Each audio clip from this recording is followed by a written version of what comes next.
price minus the stock strike price, right? So the higher the stock price goes, the greater the intrinsic value of the call option. So far, okay? You're still there? Alright. Hang in there, let's have a break, a short one. Say that one, okay? Now, puts. Same thing. Imagine these are all the put options. 1, 2, 3, 4, 5. I've got 5 put options here. Different strike prices. And right now, Walmart is selling at $55, same thing. Okay? If I own this put, am I worth a lot? I have the right to sell it at 65. Where it's 55. Right to sell it at 65, buy it at 55. What's the intrinsic value? $10. So I'm in the money. In the money, right? What happened?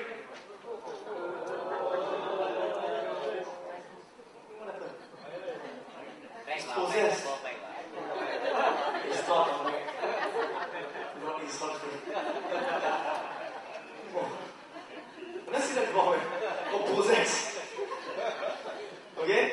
Simply the 60 put is in the money because you have the right to sell it at 60 when the stock price is actually 55. Okay? So $5 in the money and 55 is what?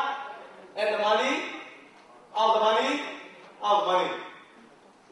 So again, is this put worth anything? No intrinsic value, right? But it's got time value because you hope that the stock price will maybe drop to, let's say, $30 and this will be in the money. So there's time value here. There's hope value. Okay? And there's volatility also. So the more volatile the stock is, there's more chance this guy will get in the money one day.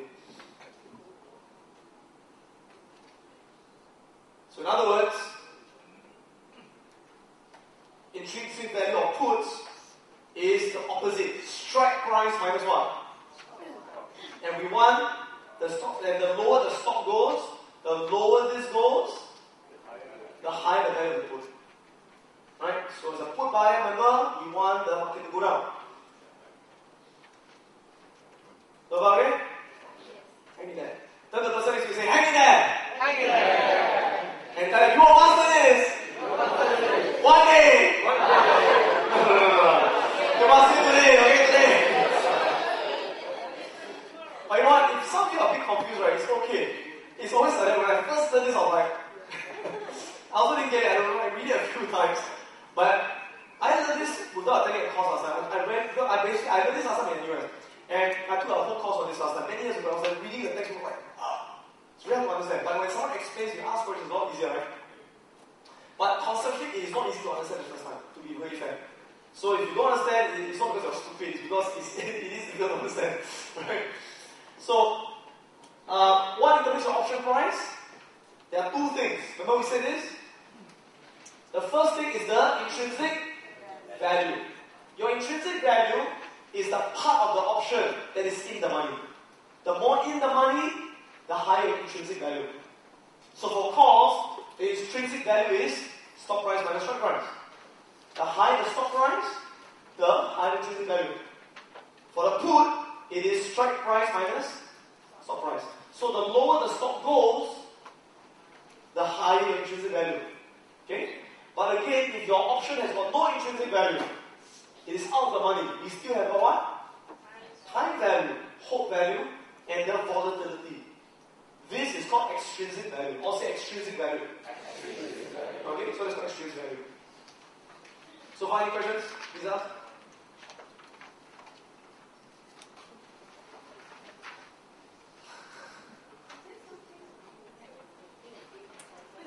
Play a game to help you remember. Okay, when you register for Options Express or any brokerage account, you can have this thing called virtual trading facilities, which means they give you $1 million of virtual money. You can go and play a bit. Anything. Options Express has got interactive brokers. Any brokerage will have got virtual money. You all have it. This help you all practice. When Conrad first learned this, Conrad traded virtually for about 1 year.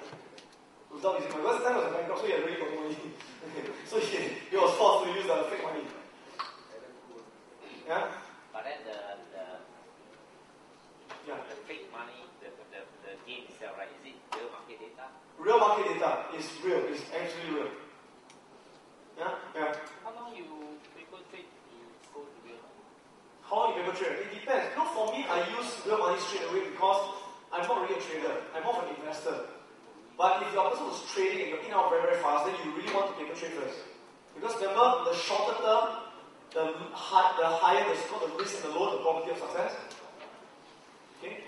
But like for me now, I know one thing. If I buy Merrill Lynch, for example, and I buy a 2-year option of Merrill Lynch, I'm not going to make money. Yeah, Merrill Lynch may go down tomorrow, I don't know. In the short term, I can't predict. But I know over time Merrill Lynch is going to go up because it's so undervalued.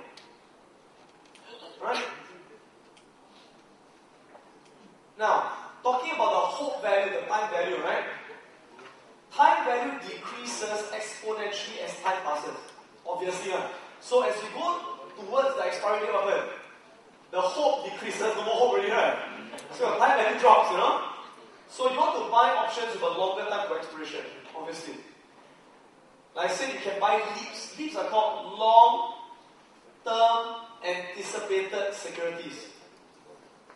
Okay, basically LEAPs are what we call long-term options, where the expiry date is between 9 months to 2 years. The moment you hit expiration, there's no more time value, right? Right? No more hope already, right? There's no more volatility value. So at expiration, your option price, which is your premium, will be your what? Intrinsic value. If you got no intrinsic value, means your option is worthless by expiration. Okay? Time value decays the fastest during the last 30 days. So it is always wise to set the options 30 days before expiration as a general rule.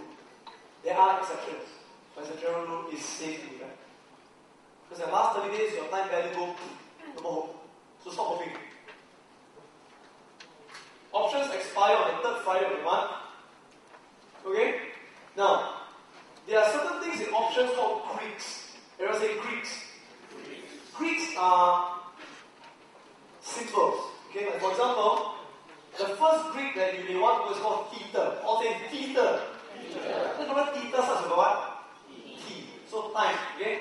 So theta measures the rate of decay of an option. It measures how fast the time value decays.